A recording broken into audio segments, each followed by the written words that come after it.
बैठ जाओ तुम वहां पे, बैठो बैठो, नंगे सर बैठ क्या कर रहे हो? बैठो तुम वहां पे,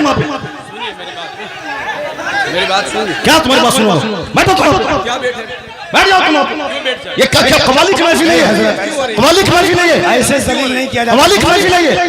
मुफ्ती साहब कवाली है ये? कवाली थी वो, ऐसे जलील नहीं किया जाता है। बैठे हुए थे, कवाली थी वो, कवाली थी वो, नहीं वो कवाली थी वो। कवाली में आप तो रुके हुए थे। बैठ जाओ सब, बैठ जाओ सब, बस भाई इस्लाह करने के लिए बैठा हुआ हूँ। बैठ जाओ, बैठ जाओ। नहीं वो गलत है, जो कुछ हुआ वो गलत है, जो कुछ हुआ वो गलत है, जो कुछ हुआ वो गलत है, नहीं है। हाँ हाँ, क्या यहाँ वो नाच को सुनना चाहता है? वो नाच को सुनेगा, वो नाच को सुनेगा, नाच को सुनाओ। दीनी मजलिस में नाच कराओगे तुम? बैठ बैठ।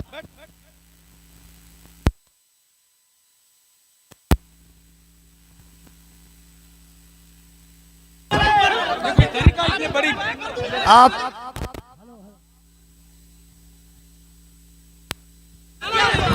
हेलो हेलो, जब मुफ्ती साहब को मालूम था कि शब्बीर बरकाती आ रहे हैं तो मुफ्ती साहब को आना ही नहीं चाहिए था, यहाँ आना ही नहीं चाहिए था। आपको ऐसे जलील नहीं किया जाता मुफ्ती साहब, ऐसे जलील नहीं किया जाता है किसी को, ये इस्लाम नहीं है। नहीं मुफ्ती साहब, मैं भी जलसा पढ़ रहा हूँ, ऐसे जलील एक मेहमान को इस तरह जलील नहीं किया जाता है, ये कोई मुआवजा नहीं है। आप जान रहे थे कि शब्बीर आ रहा है।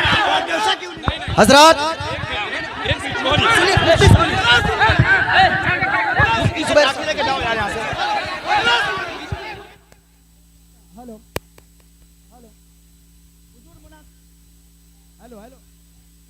हेलो, अरे बैठिए आप लोग। हेलो हेलो, चुप, शांति हो जाइए, शांति हो जाइए, बैठिए बैठिए, शांति रखिए, बस बस बैठिए, आप लोग बैठिए, शांति बनाइए, आप लोग पहले शांति बनाइए। हेलो हेलो हेलो, माइक आप लोगों के बीच अल्लामा तौसीफ रजा साहब स्टेज पे हैं, कम से कम इस बात का ख्याल रखिए। तौसीफ मिल्लत आ चुके हैं। नारे तकबीर, नारे रिसालत, आमद हुजूर तौसीफ मिल्लत, आमद हुजूर तौसीफ मिल्लत, नबी आला हजरत शहजादे हुजूर रेहाने मिल्लत, इश्क मोहब्बत। जो कुछ हुआ हम इससे बरी हैं। कल मत कहना कि मौलाना शहरियार बैठे हुए थे उनके सामने मुजरा हुआ। ये क्या चीज है?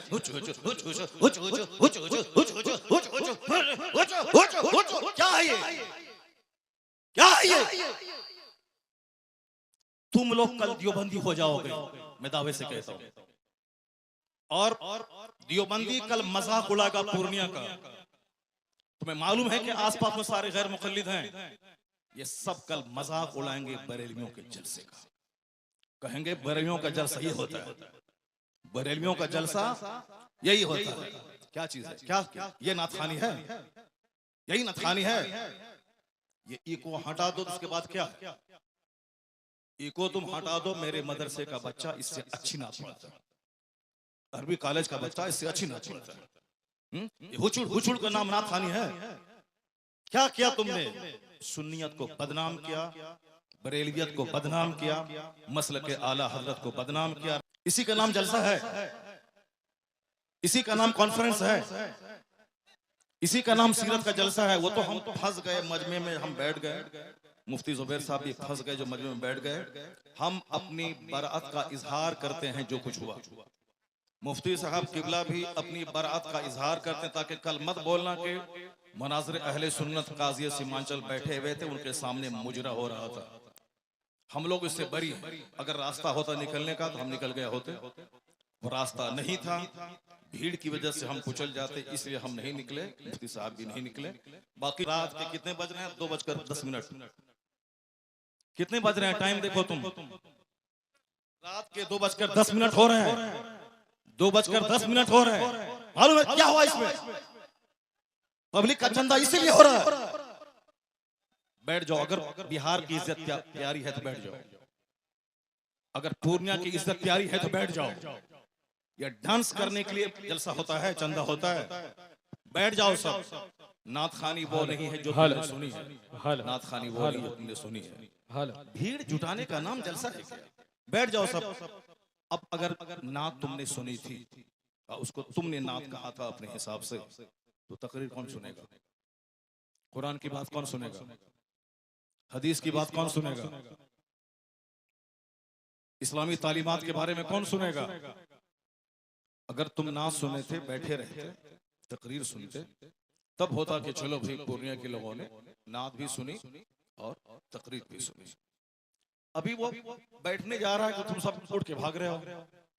तुम्हारी वजह से हम लोगों की बेइज्जत और बदनामी होती है। बिहारी एक गाली बन के रह गया। जैसे कारोबार के एतबार से सारे लोग यहाँ से भीड़ लगाते हैं पंजाब दिल्ली में, वो तो अलग बात है। मजहबी तौर पर भी बिहारी एक गाली है। जिसका हम हाथ चूमते हैं, जिसका हम पैर चूमते हैं, वो हमारे जलसों की हरकतों को बयान करते हैं। वहां तकरीर नहीं होता। अभी मैं 4 दिन पहले हैदराबाद में था, वहां मेरी 2 घंटे की तकरीर हुई, एक बंदा नहीं उठा। सारे लोग गौर से तकरीर सुनते रहे, पुलिस वाले खड़े होकर तकरीर सुनते रहे, जबकि वहां कोई परमिशन नहीं था। लेकिन वो सारे लोग गौर से इस्लाम सुनते रहे, इस्लाम सीखते रहे। ये है तकरीर, ये है मुसलमानों का इस्लामी जज्बा। ये क्या है? बस हुचुड़ हुचुड़ सुने और भाग गए। ये कोई तरीका है क्या? ये कोई तरीका है क्या? यही नात हो गई क्या? नहीं, मैं उससे बरी हूं। मैं कतन कभी नहीं पसंद करता हूं इस तरह की नात खाने को। जो कुछ हुआ गलत गलत गलत। अब अगर जरा भी गैरत मौजूद है तो बैठ करके थोड़ी देर तकरीर सुन लो, कुरान हदीस की बात सुन लो जरा के बाद। और जो सारे लोग जोर से बोले दरूशी पढ़े, अल्लाहुम्मा सल्ली अला सय्यदना व मौलाना मुहम्मदिन मअदनिल जूद वल करम व आलिहि व बारिक व सल्लिम सलातन व सलामन अलैका या रसूलल्लाह। इस तरह की मजलिसों से जब कुरान पाक की तिलावत होती, कुरान पाक की तिलावत होनी चाहिए 1 घंटा, ताकि मुसलमानों का सीना हिल जाए, इनकी आंखें आंसू बहाएं। यहाँ कुरान पाक की तालीम के लिए मदरसा कायम होता है। मदरसे के जलसे में कुरान पाक की तालीम पे फोकस दिया जाता है। तो हमारे जलसे भी इस्लामिक इन्वायरमेंट में होते हैं। यहाँ मुस्तफा की हदीस सुनाई जाती है। ये बता दे कि तुम लोग यहाँ क्या सुनने के लिए आए थे? ये नंगे सर क्यों आए थे? क्या करने आए थे? सिर्फ शबीर बरकाती को सुनने आए थे? यहाँ जिसके साहब मर्तबे का ये आलम है कि बड़े बड़े उलमा जिनका हाथ चूमते हैं, उनकी कोई इज्जत नहीं है। और तुम साहब एक दुनियादार आदमी की ना सुन रहे हो। तुम्हें मालूम है तुम्हें क्या सब हो रहा है? तकरीर सुनो, हदीस सुनो और अपने स्टेट और अपने डिस्ट्रिक्ट को बदनाम मत करो। ये जलसा है, कव्वाली की महफिल नहीं है। यहाँ कुरान पाक की तिलावत होती है। आधा घंटा तक कुरान पाक की तिलावत होनी चाहिए। सरकार दो जहां सलाम की हदीस पाक की रिवायत होनी चाहिए। इस्लामी तारीख बयान करनी चाहिए। अब जलसा शुरू हो रहा है, यहाँ से गौर से सुनो। अल्लाह तबारक व तआला हमको और आपको सारे मुसलमानों को जलसे की कद्र करने की तौफीक अता फरमाए। जरा एक बार जोर से बोलो सुभान अल्लाह। हाथ उठा के बोलो ला इलाहा इल्लल्लाह मुहम्मदुर रसूलुल्लाह सल्लल्लाहु अलैहि वसल्लम। कुंतुम खैर उम्मतिन उखरिजत लिन्नास तअमुरून बिल मारूफ व तनहौन अनिल मुनकर। तुम बेहतरीन उम्मत हो, तुम बेहतरीन उम्मत हो जो लोगों की तरफ भेजे गए हो। और तुम्हारी ड्यूटी है नेक राह पे चलना, नेकी का पैगाम देना, और तुम्हारी ड्यूटी है बुराइयों से रोकना। ज़कात, आपके खैरात, आपकी खैरात, आपके सदकात का क्या हमने इस्तेमाल किया? वो इसीलिए है। साहब नाते पाक पढ़ना इसीलिए है ताकि हमें मुस्तफा से मोहब्बत है। वरना सिर्फ नाते पाक पढ़ना ही हमारी गर्ज़ो कायस नहीं है। हमारा मकसद हयात है अल्लाह की इबादत करना। अल्लाह की इबादतों में क़यामत के दिन ये सवाल ही नहीं होगा कि तुमने नात पढ़ी या नहीं पढ़ी। सबसे पहला सवाल होगा, हुजूर फरमाते हैं इन्ना अव्वल मा युहासबु बिहिल अब्द यौमल क़यामति सलात। क़यामत के दिन सबसे पहला सवाल नमाज का होगा। फातिहा अच्छी चीज है मगर नमाज उससे बड़ी चीज है। जलसा जुलूस अच्छा काम है मगर नमाज पढ़ना उससे सबसे बड़ा काम है। मज़ारात की हाजिरी अच्छा काम है मगर उससे बड़ा काम है नमाज पढ़ना। सरकार आला हजरत का जो मसलक है वो मसलक यही है कि हाँ, नफल को नफल का दर्जा दिया जाए, फर्ज को फर्ज का दर्जा दिया जाए, वाजिब को वाजिब का दर्जा दिया जाए। ऐसा नहीं कि नफल को फर्ज बना दिया जाए, ऐसा नहीं कि साहब जो गैर जरूरी है उसको जरूरी का दर्जा दे दिया जाए। मसलके आला हजरत यही है कि फातिहा नफल है, नफल की हैसियत हो, जुलूस नफल है, जुलूस मोहम्मदी की नफल की हैसियत रहे, और मज़ारात की हाजिरी नफल है, उसकी हैसियत नफल ऑप्शनल की होनी चाहिए। सबसे पहला जो फर्ज आजम है वो नमाज है, फर्ज आजम नमाज है। दूसरा सबसे बड़ा फर्ज व रोजा है। एक फर्ज आजम ज़कात है, एक फर्ज हज है। ये बेसिक चीजें हैं। कयामत के दिन सवाल नमाज का होगा, कयामत के दिन सवाल रोजे का होगा, कयामत के दिन सवाल हज का होगा, कयामत के दिन सवाल ज़कात का होगा, कयामत के दिन सवाल अखलाक का होगा, कयामत के दिन सवाल फराइज़ व वाजिबात का होगा। नवाफिल का सवाल नहीं होगा। अगर नवाफिल फर्ज के साथ मिल जाएं तो फिर उसका दर्जा और बुलंद हो जाएगा।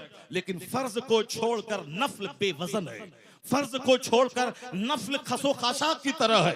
तो जो कहता है कि फातिहा हराम है वो मिसगाइड है। जो कहता है कि जुलूस मोहम्मदी हराम है वो गुमराह है। जो कहता है कि औलिया और सालिहीन के आस्थाने पे जाना जरूरी नहीं है, फर्ज वाजिब नहीं है, वह जाना गुनाह है, नाजायज है, वो भी गुमराह है। और जो ये कहता है कि सिर्फ नमाज पढ़ें, दरगाहों पे जाना नहीं, वो भी मिसगाइड है। और जो ये कहता हो कि सिर्फ फातिहा पढ़ें, नमाज जरूरी नहीं है, सिर्फ जलसा करें, नमाज जरूरी नहीं है, सिर्फ नात पढ़ें, नमाज जरूरी नहीं है, सिर्फ साहब कव्वाली करें, नमाज जरूरी नहीं है, वो भी मिसगाइड है। बीच का रास्ता है मसलके एतदाल और मसलके आला हजरत के पहले फर्ज अदा होगा, फिर नफल अदा होगा। यहाँ नमाज भी अदा होगी, नियाज भी अदा की जाएगी, नमाज भी पढ़ी जाएगी, मज़ारात पे हाजिरी भी होगी, नमाज भी पढ़ी जाएगी, जुलूस मोहम्मदी भी निकाला जाएगा। ये फर्ज और नफल या दोनों मिलकर सीधा रास्ता जन्नतुल फिरदौस लेके जाएगा। नारे तकबीर, नारे रिसालत, यही मसलक के आला हजरत, इसी का नाम मसलक के अहले सुन्नत व जमात है। कल कोई बदअकीदा ये नहीं बोले कि इतने रुपए बड़ा जलसा हुआ, नमाज की बात नहीं हुई। मैं नमाज की वकालत करता हूं कि नमाज के बगैर जलसा बेवजन है, नमाज के बगैर फातिहा बेवजन है, नमाज के बगैर साहब जुलूस मोहम्मदी बेवजन है। इसलिए कि कोई नफल कबूल नहीं होता। आला हजरत ने लिखा है जब तक के फर्ज न अदा हो। 1 करोड़ रुपए की मस्जिद कोई तामीर करे ये नफल है, और ज़कात का 100 रुपया अगर किसी पे फर्ज है तो वो फर्ज है। आला हजरत फाज़िल बरेलवी लिखते हैं कि जब तक वो ज़कात अदा नहीं होगी कोई नफल खैरात काबिल कबूल नहीं होगा। इसका मतलब ये निकला कि जलसा नहीं होगा, ऐसा नहीं, जलसा भी होगा, नमाज पहले होगी, जलसा बाद में होगा, नमाज पहले होगी, फातिहा बाद में होगी, नमाज पहले होगी, नात बाद में पढ़ी जाएगी। आला हजरत से किसी ने पूछा था, हुजूर रमजान में तरावी की नमाज सुनाता हूँ, पढ़ाता हूँ, तरावी पढ़ाता हूँ, रमजान में रोजे रखता हूँ, कुरान शरीफ की तिलावत करनी पड़ती है, क्या मैं रोजा छोड़ सकता हूँ? आला हजरत ने कितना अच्छा जवाब दिया। कहा बहुत सारे लोग हैं जो रोजा भी रखते हैं और कुरान पाक भी सुनाते हैं। अलबत्ता रही बात कि जो कुरान रोजा रख कर कुरान नहीं सुना सकता है, उसको मालूम होना चाहिए कि तरावी की नमाज फर्ज नहीं है, तरावी की नमाज वाजिब भी वित्र की तरह नहीं है, तरावी की नमाज सुन्नत मुअक्कदा है। अगर किसी ने पढ़ा तो फर्ज छोड़ने के बराबर, किसी ने नहीं पढ़ा फर्ज छोड़ने के बराबर गुनाह नहीं होगा। जमात से नमाज पढ़ना ये क्या है, मुअक्कदा अल किफाया है। अगर जमात मस्जिद में तरावी की हो गई और फिर सारे लोग अपने घर में कुछ लोग पढ़ लिए, घर में पढ़ने वाला मुजरिम नहीं होगा। लेकिन अगर जोहर की जमात छोड़ दिया वह मुजरिम होगा। कहते हैं कि जो चीज फर्ज है रोजा, उसको छोड़कर ये तरावी की बात कर रहा है। बेहतर यही है कि वह तरावी अगर नहीं सुना सकता है, अलम तरा कैफा से लेकर कुल बिरब्बिन नास तक, इसको पढ़ के अपनी तरावी पढ़ ले, मगर रोजा न छोड़े, क्योंकि रोजा फर्ज है, तरावी की नमाज सुन्नत है। ये फर्ज को फर्ज समझा जाए, नफल को नफल समझा जाए, जुनून और मजनू बन के ये नहीं बताया जाए जलसे और जुलूस और अपने आलिमों की तौहीन नहीं की जाए। हमारी सबसे बड़ी विडंबना यही है कि हम लोग गैर जरूरी को जरूरी समझते हैं। अल्लाह पर विश्वास करें, अल्लाह रब्बुल इज्जत ही इज्जत देने वाला, वही बंदों को जलील करने वाला, वही मदरसों को तरक्की देने वाला, वही लोगों के दिलों में अल्लाह ही मोहब्बत डालने वाला है। बेशुमार लोगों ने बड़े बड़े जलसे किए, मदरसे में तालीम नहीं हुई, वह मदरसा उजड़ गया। मैंने मुख्तसर सी जिंदगी में इसको देखा है।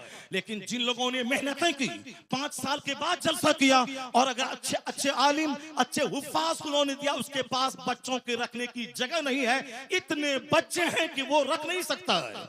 असल क्वालिटी इल्म की है, असल क्वालिटी है आप बच्चों को अच्छी तालीम दीजिए, एजुकेशन दीजिए, न कि बहुत बड़ी भीड़ भाड़ जुटा करके और अपने मदरसे को फरोग दिए। मदरसा फरोग पाता है इल्म से।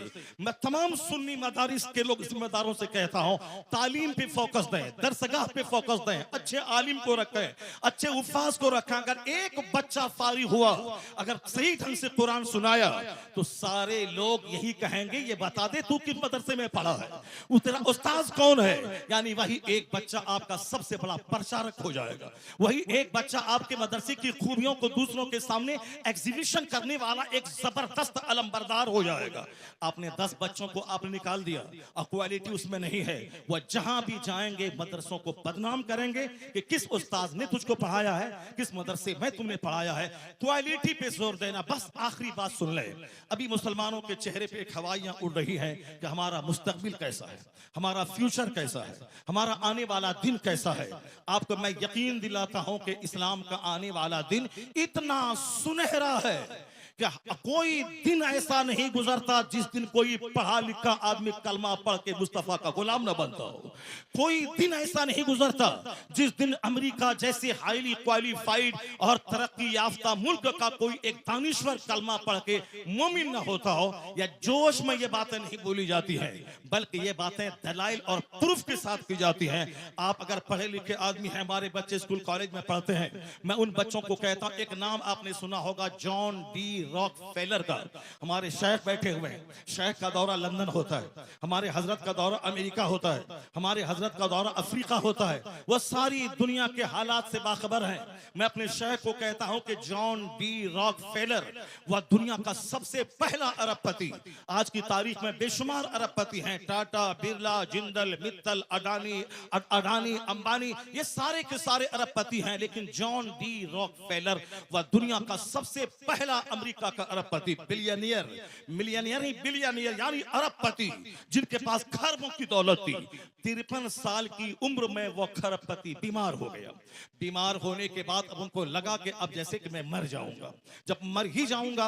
अक्सर आजकल ये डिप्रेशन का मर्ज बढ़ रहा है, औरतों में भी और मर्दों में भी। औरतें भी कहती हैं कि अब मुझको ऐसा लगता है कि मैं मर जाऊंगा, मर्द भी कहते हैं कि थोड़ा सा बीमार हुआ, बुखार हुआ और लगता है कि जैसे कि अब मैं मर जाऊंगा। ये मरने की बातें तो अब ठीक है, अच्छी बात है, मैं मर जाऊंगा, लेकिन मरने के बाद जहां जाऊंगा वहां के लिए तो काम बढ़ा देना चाहिए, वहां की इबादत बढ़ा देनी चाहिए। सिर्फ खौफ है कि मेरे बच्चों का क्या होगा, मेरी बच्ची का क्या होगा। नहीं, अक्लमंद वो है जिसको लगे कि अब मैं मर जाऊंगा तो उसको इबादत बढ़ा देनी चाहिए, सजदा बढ़ा देनी चाहिए, तिलावत बढ़ा देनी चाहिए, गुनाहों से सच्ची तौबा बढ़ा देनी चाहिए। ये होना चाहिए, ना कि साहब बाल बच्चों के खौफ में मौत से घबराना चाहिए। वमन यतवक्कल अलल्लाहि फहुव हस्बुह, जो अल्लाह पे भरोसा करता है अल्लाह उसके लिए काफी होता है।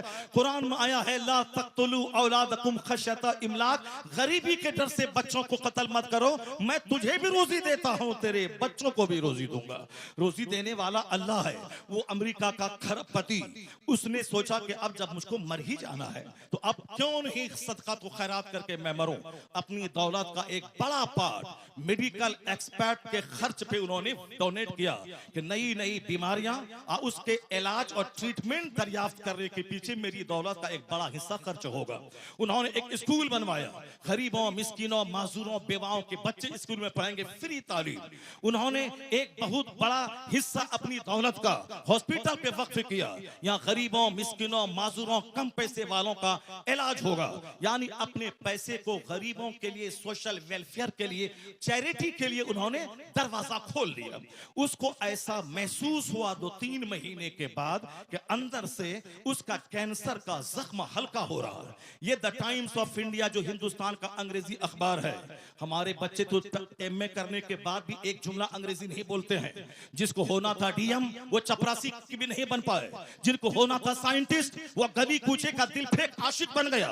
अमेरिका का यहूदी 1-1 मिनट का सही इस्तेमाल करके दुनिया को माइक्रोफोन दे, दुनिया को हवाई जहाज दे, और हमारे हमारे वो बच्चे जिसके पास थी मेरिडियम बनने की, वह सिर्फ मोबाइल चला चला करके वो बच्चे हमारे गली कूचे के दिल फेंक आशिक बन गए, किसी काबिल नहीं रहे। एक बच्चा हिंदुस्तान का अगर आईएएस ऑफिसर बनता है तो 40 करोड़ मुसलमानों का कलेजा ठंडा हो जाता है। वह कमा के अपने बाप को देगा, मगर नाम पूरी मुस्लिम सोसाइटी का होता है। हमारी मेजॉरिटी हमारे नौजवानों की मोबाइल चला चला के डीएम तो नहीं बनी, अलबत्ता अपनी जवानी में आग लगा दी, अपनी सोच और फिक्र में आग लगा दी, अपनी अपनी अपनी सेहत को तबाह बर्बाद कर दिया, अपने खानदान की नाक मिट्टी में मिला दी। मोबाइल का इस्तेमाल जरूरतन हो, 24 घंटे उसमें घुस के न रहे।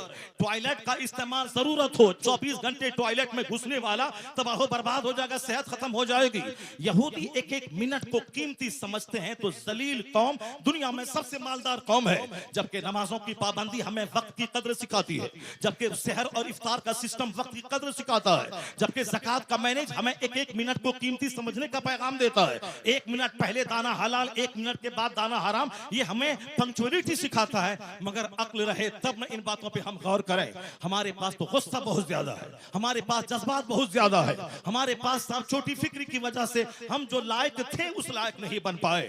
अमेरिका का खरबपति, उन्होंने दौलतों का एक बड़ा हिस्सा स्कूल पे, हॉस्पिटल पे, गरीबों के राशन के किट पे और मेडिकल एक्सपर्ट की टीम बैठा के, ताकि नई बीमारियों का इलाज खोज करने के लिए वह टीम खास रहे।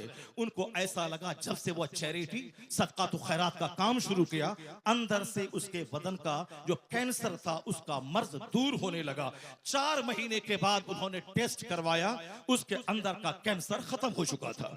अब वो शख्स दुनिया वालों को बताया कि दुनिया वाला गवाह रहे, दुनिया वाला गवाह रहे कि चैरिटी से बीमारी का इलाज होता है, सदका से बीमारी का इलाज होता है, खैरात से बीमारी का इलाज होता है। उन्होंने कहा खैरात से बीमारी का इलाज, बीमारी के इलाज के जितने तरीके हैं उसमें सबसे बड़ा तरीका यह भी है कि चैरिटी और खैरात से बीमारियों का इलाज होता है। सदका तो खैरात से मरीज सेहतमंद होते हैं, सदका तो खैरात से मरीज सेहतयाब होते हैं, सदका तो खैरात से मरीज सेहतयाब होते हैं।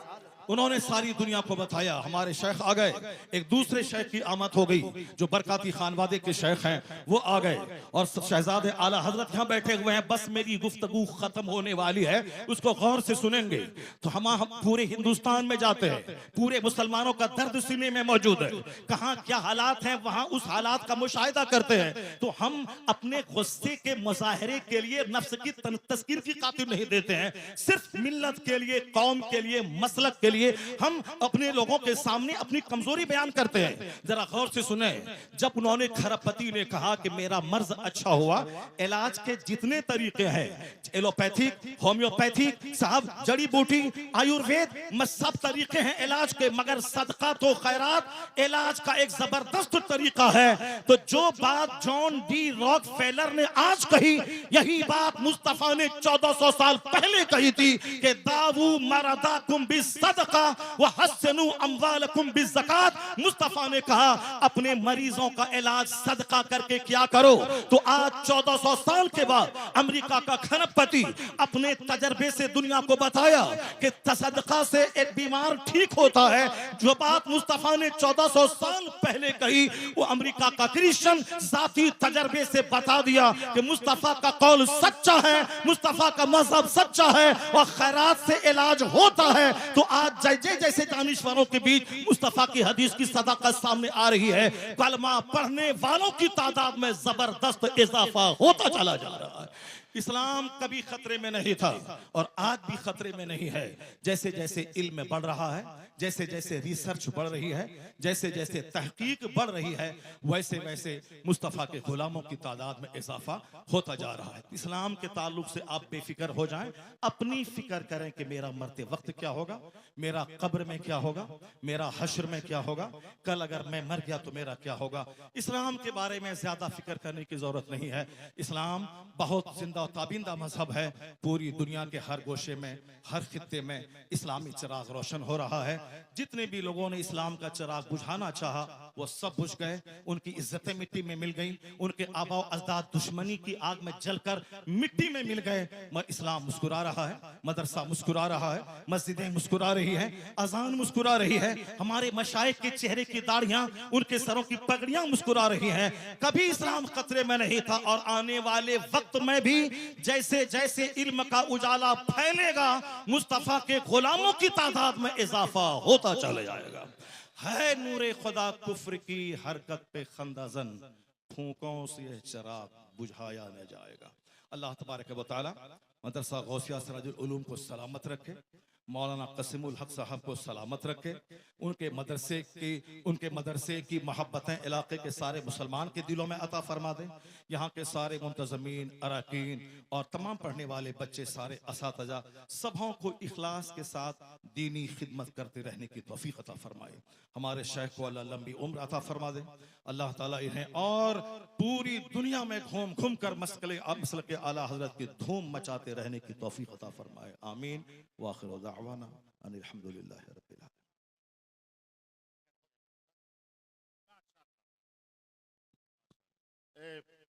मौलाना ने सजाया बड़ी मेहनत और काबिज से। इस जलसे का क्या होगा, आप हजरात इलाके के हैं, अपने इलाके की इज्जत का आप ख्याल कीजिए। और ये मामलात जो हैं पहले के और थे, अब 1 मिनट में पूरी दुनिया में बात पहुंच जाती है। इसलिए मैं आपसे गुजारिश करूंगा कि आपके इलाके के बहुत बड़े आलिम दीन मौलाना शहरयार रजा साहब बहुत बड़े आलिम दीन हैं। और नात सुनना इबादत, नात लिखना इबादत, नात पढ़ना इबादत। लेकिन मुझे आप बताइए कि जब तक के उलमा की तकरीरें आप नहीं सुनेंगे तो ये कौन बताएगा कि नात सुनना इबादत है, नात पढ़ना इबादत है, नात लिखना इबादत है। उलमा की तकरीरें से ईमान सलामत होगा, अकीदा महफूज होगा। तो उलमा की तकरीर सुनना पहले, नात सुनना ये बाद में। नात भी पढ़ी जाएगी और तकरीर भी की जाएगी। आप लोग बड़े इत्मीनान के साथ तशरीफ रखें। हजरत मौलाना शहरयार रजा साहब का खिताब नायाब दस्तयाब होगा इंशाअल्लाह। बैठ जाएं सारे लोग, बैठ जाएं। हुजूर पीर तरीक़त अल्लामा मौलाना तौसीफ रजा खान साहब क़िबला मदजुल अली नबीर आला हजरत, ये आला हजरत के शहजादे हैं। इन्होंने यहाँ आने के बाद आपको नसीहत की कि नात खानी भी हो मगर तकरीर सबसे पहले होनी चाहिए। मैंने आपकी इन अदाओं की वजह से मुझको नाराजगी हुई, क्योंकि तकरीर ना सुनने के बाद सारे लोग एक बैग खड़े हो गए। ये जलसे की तौहीन है, हमारे इलाके की तौहीन है। इसलिए यह जलसा है, सीरत की महफिल है, इस्लाह ईमानो अमल कॉन्फ्रेंस है। अब जरा थोड़ी देर मेरी गुफ्तगू सुने, उसके बाद दस्तारबंदी का मंजर होगा और हुजूर पीर तरीक़त का खिताब नायाब होगा। अल्लाह तबारक व तआला हमारे इलाके के सारे मुसलमानों को अपने उलमा की कद्र करने की तौफीक अता फरमाए। मैंने कहा था ना कि हमारी बेइज्जती होती है, हमारी तौहीन होती है, हमारे जलसे का वक़ार मजरू होता है। हम लोग चारों तरफ से घिरे हुए हैं बदअकीदों के बीच में। हमारा कल मजाक उड़ाया जाएगा, हमारे जलसे का मजाक उड़ाया जाता है। तो हमें सिर्फ आपकी इन अदाओं की वजह से तकलीफ होती है कि मैंने कहा ना कि जिस तरह आपने नात सुनी थी उसी तरह बैठ के आप 1 घंटे की तकरीर सुन लेते, ताकि पूरे हिंदुस्तान के लोग जानते कि वहां नात भी सुनी जाती है और तकरीर भी होती है। अब जरा गौर से सुनिए, हमारे ताल्लुक से कुरान शरीफ में कहा गया है कि कुंतुम खैर उम्मा, तुम बेहतरीन उम्मत हो, लोगों की तरफ भेजे गए हो। तुम्हारी ड्यूटी है खुद नेक बनना, दूसरों को नेक बनाना। तुम्हारी ड्यूटी है खुद बुराइयों से बचना, दूसरों को बुराइयों से बचाना। ये हमारी क्वालिटीज को कुरान शरीफ में बयान किया गया है कि you are the best community, तुम बेहतरीन उम्मत हो। और बेहतरीन क्यों हो? इसीलिए हो कि तुम्हारा काम ही है नेक बनना, दूसरों को नेकी का पैगाम देना। तुम्हारी जिम्मेदारी है खुद बुराई से बचना और दूसरों को बुराई से बचाना। दूसरे लोग खाने पीने पैदा हुए हैं, दूसरे लोग मौज मस्ती करने पैदा हुए, दूसरे लोग शराब पिए, बदकारी करें, सूद खाएं, उससे क्या मतलब है? उसको मरने के बाद हिसाब किताब का कोई खौफ ही नहीं है। ये सारी बातें हम मुसलमानों को सोचना है। सरकार दो जहां की हदीस है कि ला तज़ूलु क़दमा अब्दिन हत्ता युसअल अन अर्बईन। आका फरमाते हैं कि क़यामत के दिन बंदे का पांव अपनी जगह से 1 इंच नहीं हटेगा, 1 इंच नहीं हटेगा जब तक के 4 चीजों का उससे सवाल न हो जाए, जब तक के 4 चीजों का उससे सवाल न हो जाए। सबसे पहला सवाल होगा अन उमरिही फीमा अफना, यानी अपनी ये कीमती जिंदगी तुमने किस काम में गुजारी। ये तो हर मुसलमान को समझना होगा कि हम अपना बहुमूल्य जीवन सर से लेके पांव तक महासंख्यों रुपए से ज्यादा कीमती पार्ट्स अल्लाह ने दिए। जो लोग गूंगे हैं, बात नहीं कर सकते, उनको देखने के बाद अपनी जबान की अहमियत समझें। जो लोग अंधे हैं, देख नहीं सकते, उनको देखने के बाद अपनी आंख की अहमियत समझें। जो लोग पागल हैं, समझ नहीं सकते, उनको देखने के बाद अपनी अक्ल की अहमियत समझें। जिसके पास हाथ नहीं है वह लूल्हे को देखकर अपने हाथ की अहमियत समझे। जो लोग लंगड़े हैं, जो चल नहीं सकते, उनको देखने के बाद अपने पांव की अहमियत समझें। जो अरबों में खेलने वाले 2 रोटी खा के पचा नहीं सकते, उनको देखकर 10 रोटी खाने के बाद पचाने की जो मशीन अल्लाह ने पेट की शक्ल में दी है, उसका महत्व समझें। हुजूर फरमाते हैं कयामत के दिन इन सारी नेमतों के बारे में सवाल होगा।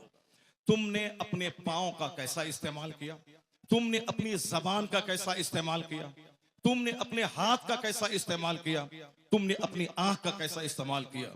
सारी जिंदगी के बारे में सवाल होगा। नाच तमाशे में जिंदगी गुजारी या कुरान की तिलावत में गुजारी? तुमने सिर्फ वक्ती लज्जत की खातिर तुमने इंजॉय किया या तुमने रात में तहज्जुद के वक्त उठ के अल्लाह के खौफ से आंसू बहाया? ये सवाल होगा सारी नेमतों के बारे में। ये कीमती जिंदगी किस काम में गुजारी? हमें मुशरिकों के नाचने गाने से कोई एतराज नहीं, हमें यहूदो नसारा के नाच गाने से कोई एतराज नहीं है, हमें बौद्ध और जैन के नंगे रहने से कोई एतराज नहीं है। हमें सिर्फ मुसलमानों से कहना है कि हमारे पैगंबर ने कहा है कि कयामत के दिन 1 इंच अपनी जगह से हट नहीं पाओगे जब तक के 4 सवालों का जवाब नहीं दे दो। हर मुसलमान के बच्चों को यह हदीस याद होनी चाहिए, हर मुसलमान के घर में यह हदीस लिखी होनी चाहिए, हर मदरसे की दीवारों में इस हदीस से पाक को लिखा जाना चाहिए, हर मस्जिद में इस हदीस से पाक को लिखा जाना चाहिए, ताकि सारे लोग अपनी रिस्पॉन्सिबिलिटीज को समझें कि क़यामत के दिन क्या होगा। पहला अन उमरिही फीमा अफना, जिंदगी के बारे में, जिंदगी किस काम में गुजारी। दूसरा सवाल होगा अन शबाबिही, जवानी के बारे में कि तुमने जवानी किस काम में गुजारी। जवानी दीवानी होती है। जवानी में लोग कहते हैं कि चलो कुछ भी करो, बुढ़ापे में तो नेक बन ही जाना है, जबकि बुढ़ापे में 90% लोग नेक नहीं बनते, अलबत्ता बीमार बनकर वो अपनी जिंदगी के आखिरी अयाम को भी तबाह बर्बाद करते हैं। हुजूर फरमाते हैं कि तुम जवानी किस काम में गुजारी, इसका सवाल होगा।